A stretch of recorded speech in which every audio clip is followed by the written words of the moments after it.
नमस्कार, न्यूज़ 24 देख रहे हैं आप। आपके साथ मैं हूं रश्मि। तो मानसून की एंट्री होते ही देश के कई राज्य, कई शहर पूरी तरह पानी पानी हो गए। पहाड़ी इलाकों से शुरू हुई तबाही मैदानी इलाकों में भी तबाही मचा गई। पहाड़ों में हुई बारिश का सबसे ज्यादा असर राजधानी दिल्ली और आसपास के इलाकों में नजर आया। बारिश भले ही थम गई हो, लेकिन यमुना का उफान थमने का नाम नहीं ले रहा है। दिल्ली के कई इलाकों में बाढ़ की वजह से हालात मुसीबत भरे ही बने हैं। दिल्ली के पॉश इलाकों को भी बाढ़ से बचाने में सरकार और प्रशासन को नाको चने चबाने पड़ रहे हैं।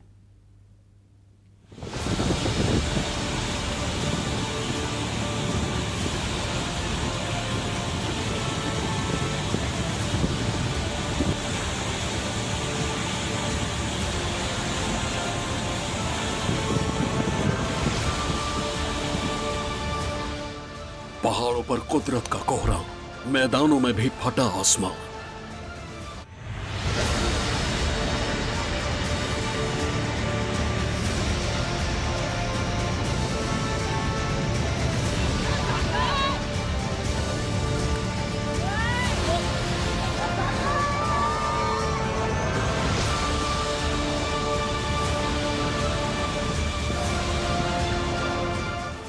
क्या यूपी, क्या दिल्ली, क्या मुंबई, बाढ़ के पानी ने सबकी मुसीबत बढ़ाई।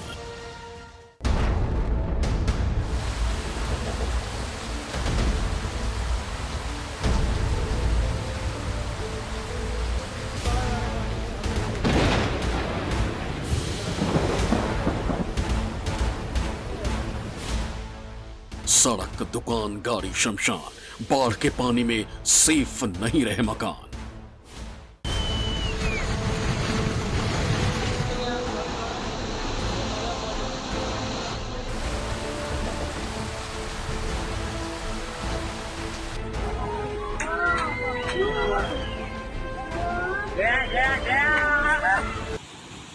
जुलाई के दूसरे हफ्ते में बादल पहाड़ों पर पहुंचे, बरसे और तबाही की ऐसी तस्वीर खींच गए कि पूरा देश सिर्फ देखता ही रह गया।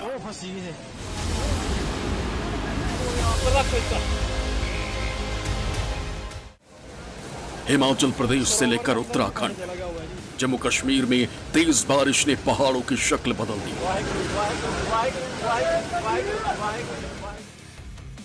भारी बारिश की वजह से पहाड़ के पहाड़ दरक गए। पहाड़ी इलाकों पर बनी सड़कें भूस्खलन से जमींदोज हो गईं। पानी और मिट्टी की जुगलबंदी ने रिहायशी इलाकों को डुबो दिया। ऊंचे मकान, दुकान, सड़कें, गाड़ियों का ऐसा हश्र हुआ जिन्हें वापस दुरुस्त करने में कितना वक्त लगेगा किसी को नहीं पता। कुदरत के विनाश लीला के ट्रेलर से देश दहशत में है। ट्रेलर इसलिए कि अभी मानसून पूरी तरह से बरसा भी नहीं है और हालात अभी से इंसानी ताकत से छूटते नजर आ रहे हैं। पहाड़ी इलाकों में बारिश शांत हुई है और तबाही की तस्वीरें आनी थमी हैं, लेकिन ऊंचाई वाले इलाकों में मचे घमासान का साइड इफेक्ट मैदानी इलाकों में अभी भी दिखाई दे रहा है। ऊंचाई से उतरा पानी निचले इलाकों में तबाही और मुसीबत का दूसरा नाम बन चुका है। और इस मुसीबत के जद में अगर कोई शहर सबसे ज्यादा है, वो है राजधानी दिल्ली। कौन यकीन करेगा कि ये देश की राजधानी की तस्वीर है? कौन मानेगा कि ये उस दिल्ली का दर्द है जिसे देश का दिल कहा जाता है?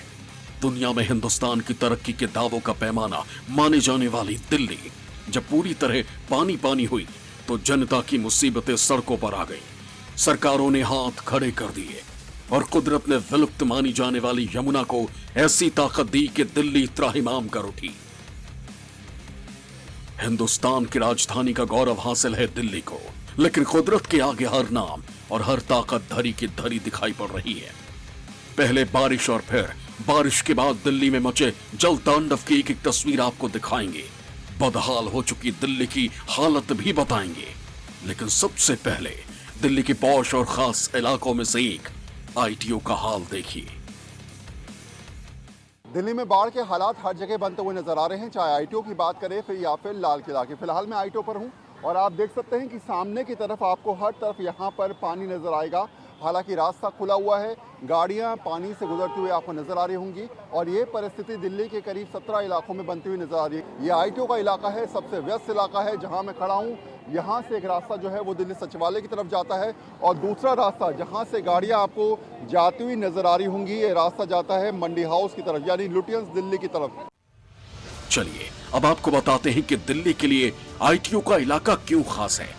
आईटीओ इलाके में दिल्ली के कई बेहद खास और संवेदनशील इमारतें हैं। दिल्ली और दिल्ली के आसपास के इलाकों की आधी से ज्यादा जनता रोजाना आईटीओ इलाके से होकर गुजरती है। आईटीओ में दिल्ली पुलिस का मुख्यालय, चार्टेड अकाउंट्स की बिल्डिंग, कुछ दूरी पर नई Delhi railway station, national school of drama मौजूद है। आईटीओ पर पानी का लेवल इतना है कि लोगों की गाड़ियां खराब हो रही हैं। दोपहिया गाड़ियां पानी से निकलने की कोशिश में बंद पड़ रही हैं। हालात ऐसे हैं कि अपनी बंद गाड़ियों के साथ लोगों को बीच सड़क पर ही रुकने को मजबूर होना पड़ रहा है। ऐसे में इस समय मैं आईटीओ पर हूँ। आईटीओ में जलभराव की वजह से कई सारे लोग इसलिए परेशान हैं कि जैसे ही वो पानी में अपनी गाड़ी लेके गए, गाड़ी बंद हो गई। अब इंतजार इस बात का है कि गाड़ी सही करने वाला कब आएगा और वेट करते लोग नजर भी आ रहे हैं। कहाँ गए थे आज? ऑफिस की छुट्टी होनी चाहिए। ऑफिस में ड्यूटी पे अपने काम पे जा रहे थे, बिजनेस का काम है ना, कंस्ट्रक्शन का काम है। हाँ। उसमें जा रहे थे और रास्ते में आगे गाड़ी बंद हो गई क्योंकि आगे आगे इतना पानी है। कहाँ जा रहे थे आप? सर मैं पटियाला कोर्ट गया था, पटियाला से। पटियाला जी। और बाइक कहाँ खराब हुई आपकी? सर ये पानी में इतना पानी घुस गया था सर। तो पैदल खींच के लाए वहाँ तक? पैदल खींच के आया सर, 1.5 घंटा हो गया, वो गाड़ी स्टार्ट हो रही है, वो स्टार्ट ही ना हो रही सर। कहाँ जा रहे थे आप? करोल बाग। और कहाँ बंद हुआ स्कूटर आपका? तो वहाँ बीच में बंद हुआ, फिर वापसी आ गया मैं बीच में, तो वहाँ से खींच के लाए खींच के लाए वापसी। आप देख सकते हैं कि सामने की तस्वीर अगर आपको नजर आ रही होगी तो दूर तक यहाँ पर लोग गाड़ी पैदल खींच के ला रहे हैं।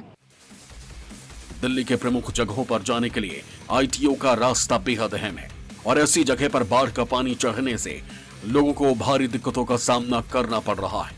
दिल्ली के आईटीओ पर सड़कों से पानी निकालने के लिए करीब 15 पंप लगाए गए हैं, लेकिन पंप चलाने वाले लोगों की माने तो वाटर लेवल लगातार बढ़ रहा है। आपको बता दें कि पूरी दिल्ली में करीब 1000 से ज्यादा पंप लगाए गए हैं, लेकिन जो हालात दिख रहे हैं उसे देखते हुए साफ है कि जल निकासी में अभी वक्त लगेगा। हुआ है कई जलभराव की स्थिति ऐसी है कि रोड पर आप देख सकते हैं कि आपको केवल पानी ही पानी नजर आएगा। दिल्ली सरकार लगातार कोशिश कर रही है कि जो पानी भरा है उसको निकालने का प्रयास किया जाए। इस समय मैं आईटीओ पर हूँ। ये एक तरीका क्या है और किस तरीके से इस पानी को निकाल कर आप दूसरी तरफ जा रहे हैं, मतलब फेंक रहे हैं? ये मोटर लग रही है, इस पर मोटर लगी हुई है और ये पानी जा कर रहा है यहाँ से सीधे सामने की तरफ? इधर जा रहा है, इधर जा मतलब रहा है। जगह है इधर पार्क में। और कितने पंप ऐसे लगे हुए हैं लगभग यहाँ पर अभी पूरे शहर में? आईटीओ की अगर जो बात करें आईटीओ की बात करें कम से कम है 15 पंप। 15 पंप है। और ये पानी निकलने में कितना समय लगेगा लगभग? जिस रफ्तार से पानी बढ़ रहा है उस रफ्तार से तो लग जाएगा कई दिन। अच्छा, कई दिन लग जाएंगे। पानी लगातार बढ़ रहा है ना, आपको लग रहा है? जी हाँ, कल से अब तक थोड़ा सा बढ़ाव आपको लग रहा है कि पानी का? बढ़ाव है, कम ना हो रहा कम है। नहीं हो रहा। रात भी ट्रैक्टर चले पूरी रात। पूरी रात चले। हाँ। और अभी सुबह से कितने देर से खड़े हुए आप कर रहे हैं लगभग? ये कम से कम सुबह लगातार 9 बजे ट्रैक्टर 9 बजे से अब लोग चल ही रहा था ये, लगातार चल रहा है। लगातार। तो ये जो परिस्थिति है वो समझाने के लिए काफ़ी है कि लगातार सरकार कोशिश ज़रूर कर रही है। सरकार ये समझाने का प्रयास कर रही है कि जो हालात बने हैं उस तस्वीर को अगर सुधारना है तो निश्चित तौर पर इस प्रकार के पंप्स के जरिए कोशिश करनी होगी। आईटीओ के बाद अब आपको दिल्ली के बेहद खास इलाके रिंग रोड की हालत दिखाते हैं। दिल्ली को नोएडा से जोड़ने वाला और कई अहम ठिकानों को दिल्ली से कनेक्ट करने वाला रिंग रोड भी पूरी तरह जलमग्न है। यह है दिल्ली की लाइफलाइन रिंग रोड, लेकिन लाइफलाइन पिछले 2 दिनों से थमी हुई है और उस पर पूरी तरीके से पानी फिर चुका है। रिंग रोड पर मैं मौजूद हूँ राजघाट के पास और ये पूरा इलाका आप जहाँ तक नज़र दौड़ाएंगे केवल और केवल पानी ही पानी नज़र आएगा। यमुना का जो जलस्तर हालांकि कम होना शुरू हो गया, राहत की बात है, लेकिन इस पानी को निकलने में अभी भी हो सकता है 1 से 2 दिन लग जाएं। सड़क के दोनों तरफ यानी कि राजघाट और उसके अपोजिट साइड ये पूरी लेन जिसे रिंग रोड कहा जाता है, जो आगे कश्मीरी गेट बस अड्डे तक जाती है, तो यानी कि कश्मीरी गेट और वजीराबाद से लेकर राजघाट तक ये पूरा इलाका, ये पूरी सड़क इसी तरीके से पानी से लबालब है। मेरे ठीक पीछे है महात्मा गांधी का समाधि स्थल राजघाट, एक टूरिस्ट स्पॉट है, लेकिन आज ये जो है ये एक तरह से ये जगह लग रही है जैसे कोई बोट क्लब हो और कोई लेक हो। और कंडीशन देखिए यहाँ पर पूरे राजघाट में इस वक्त जो है वो पानी लबालब भरा हुआ है। जल भराव के कारण गीता कॉलोनी से शांतिवन और इसके दूसरे तरफ के रास्ते भी बंद हो गए हैं। दिल्ली ट्रैफिक पुलिस की तरफ से आम जनता से अनुरोध किया गया है कि लोग बंद हो चुके इलाकों में जाने से बचें और सावधानी से यात्रा करें। बाढ़ की वजह से गीता कॉलोनी, फ्लाईओवर से राजघाट और ISBT कश्मीर गेट की ओर भी वाहनों की आवाजाही प्रतिबंधित की गई है।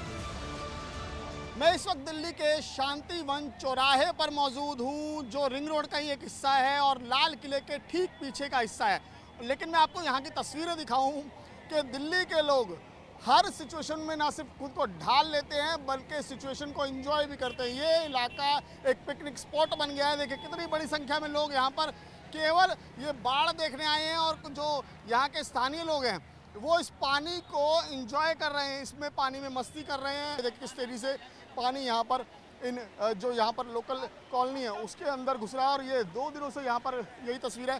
ठीक राइट साइड में जो है वो लाल किले की बैक साइड है, ये लाल किले की बैक साइड है और रिंग रोड का मेन हिस्सा है। इस पूरी रोड पर आगे तक केवल इसी तरीके से ये पूरी सड़क जलमग्न है। लेकिन दूसरी तरफ आप देखें कि किस तरीके से यहाँ पर तमाम लोग जो हैं वो इसी पानी को एंजॉय कर रहे हैं। कभी भी शहर को बसाने से पहले सड़क, ड्रेनेज ये पहले बनने चाहिए, उसके बाद वहाँ पे घर बनने चाहिए। लेकिन जो नए शहर बस रहे हैं उसमें भी ये फॉलो नहीं हो रहा है। जलवायु परिवर्तन की वजह से बारिश भी बदल गई है, इसकी वजह से नए डिज़ाइंस होने चाहिए ड्रेनेज सिस्टम के। ये ना होने के कारण पहले जल भराव होता है और पहले जो चिंता जल भराव की थी अभी वो आपदा बन चुकी है। दिल्ली और गुरुग्राम जैसे शहरों में ज़रूरत है फ्लड मैनेजमेंट करने की। यहाँ पर पहले आपको सड़क बनानी होगी, ड्रेनेज बनाने होंगे और उसके बाद आबादी आनी होगी।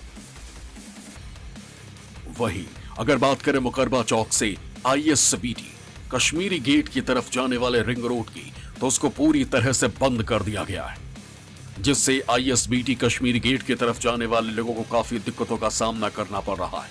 दूसरी तरफ अगर बात करें मुकरबा चौक से जहांगीरपुरी की तरफ जाने वाले GT रोड की, तो वहां भी मेन रोड पर लबालब पानी भरा हुआ है कि कोई भी गाड़ी वहां से निकल नहीं सकती। पुलिस ने इलाके में बैरिकेडिंग करके रास्ते को बंद कर दिया है। ट्रैफिक पुलिस की तरफ से सिर्फ सब्जी, दवाइयां, फल, दूध, अंडे और पेट्रोल ले जाने वाली गाड़ियों को जाने की इजाजत दी गई है। दिल्ली के सिंघू बॉर्डर पर मैं आपको बता दूं, पुलिस द्वारा ये बैरिकेडिंग की गई जिसके तहत कमर्शियल गाड़ियों पर बिल्कुल पूरी तरह से बैन लगा दिया गया। ट्रैफिक पुलिस के अधिकारी हमारे साथ मौजूद हैं, एक बार जानना चाहेंगे सर किस तरह की गाइडलाइंस है, क्या है ये? यहाँ पे कॉमर्शियल व्हीकल हैं जिसमें एक सब्जी, फ्रूट, पेट्रोलियम, फूड आइटम्स, इनको जाने के अलावा और किसी गाड़ी को जाने की इजाज़त नहीं है। इनके अलावा जो भी कमर्शियल गाड़ियां हैं उनको पूरी तरह से पूरी तरह से रोक है। किसी गाड़ी को भी दिल्ली में एंटर करने के आदेश नहीं है। बाकी जो पब्लिक की गाड़ियां हैं वो आसानी से जा सकती हैं। पब्लिक की कार वगैरह हैं, जो अपनी निजी कारें हैं, टैक्सी हैं, वो जाने के मतलब आदेश है। बाकी गाड़ियों को बॉर्डर से ही वापस घुमाने का। कुल मिलाकर दिल्ली का हाल बेहाल है। 2 दिन की बारिश ने पूरे शहर को जलमग्न कर दिया। बारिश थम चुकी है, लेकिन यमुना की उफान मारती लहरें लगातार लोगों को डरा रही हैं, दिल्ली वालों को सता रही हैं। आने वाले दिनों में पहाड़ी इलाकों में दोबारा बारिश का अलर्ट है और पहाड़ की तबाही का असर फिर दिल्ली पर पड़ना तय है। Bureau report, news 24।